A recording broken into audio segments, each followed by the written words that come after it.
Dr. Imran, there's a question, and it's very simple and direct. What is riba? Riba is basically has two kinds. The first kind is called riba an-nasiya, which is the biggest kind of riba, and the second kind is also called riba al-fadl. Usually, majority of riba is the biggest one, which is the first kind, which is called riba an-nasiya. This is what basically, if for example anybody is going to give loan and asking a premium of that loan. So if you are lending like $100 and asking the borrower that he gives back 110, so this 10 extra dollar is basically riba and it is not allowed. But in case of, as my father has mentioned, if money with money is not engaged, if you are buying a commodity, you are buying particular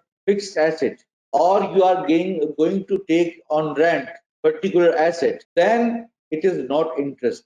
And it is mentioned in the Holy Quran as well that the people are saying that the sale is very similar to riba, but Allah subhanahu wa ta'ala has permitted riba, permitted sale, but prohibited riba. So it means that all types of sale which involves commodity versus money, or commodity with commodities with different, they are not homogeneous. I told homogeneous because in some kind, if they are homogeneous transaction of these commodities, it becomes the second kind of riba, so which is also not allowed. But it is another subject and it's not very much relevant to us. So because the first type of riba is very much relevant to us. Many people have one question, brother, if you allow me, I will shortly describe about that. Many people have very similar questions. The first question was that if it were a partnership, so why there is no sharing a particular profit and loss? So my father has replied to this question that in Shirkat-ul-Milk, it is called Shirkat-ul-Milk, not Shirkat-ul Aqd. Shirkat-ul Aqd is basically a joint venture in which both parties are partners for a particular venture to make money out of that, and they make loss out of that. But Shirkat-ul-Milk doesn't need to be have joint venture. It could be or it could not be. So if, for example, if they don't have a joint venture to make profit through making trading, so then they are only just co-owner. For example, guidance is one co-owner and the other co-owner is the client.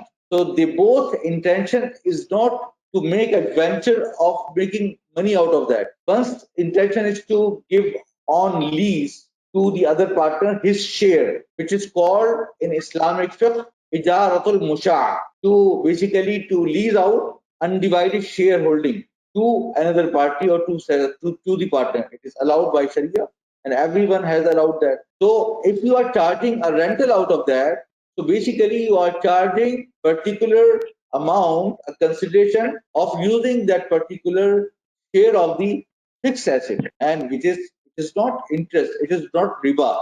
And one question also asked by someone, my father, honorable father, has mentioned that both partners are strangers. Where it is written? It is written in every Islamic book of fiqh that in Shirkat-ul-Milk, all shareek, all partners are stranger with the other one, so that one cannot become the kafil or guarantor with the other. One cannot become the wakil or agent of the other. Otherwise, in the joint venture, if you are doing a joint venture of partnership, so every partner is partner as well as he's ameen or trustee of the other. He's the agent.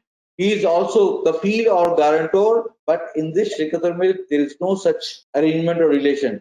They are completely strangers. For example, if two persons bought a car, they are completely stranger and they can buy a car. We buy shares of this joint stock company. We don't know who are the other buyers. We are strangers, but they are the co-owner. So basically, it doesn't mean that co-owners always be relevant to the other one. Okay, you can ask any question if you want. Thank you. That's a great point. And I add to that because I will say to our audience, the excellent book and written by your father, Sheikh Mufti Muhammad Taqi Osmani. It's called An Introduction to Islamic Finance. You can find it on the web. You can find it anywhere. The first chapter, the very first chapter, and if you read on a little bit, describes exactly what Dr. Imran here was referring to between Shirkat-ul Aqd and Shirkat-ul-Milk. Shirkat-ul-Milk being this type of co-ownership guidance is engaged in through the declining balance co-ownership program. Very different from a Shirkat-ul Aqd, which is a partnership for enterprise or business, essentially. This book encapsulates the finite items really well, and I recommend it to all of our audience members if they are seeking to learn more.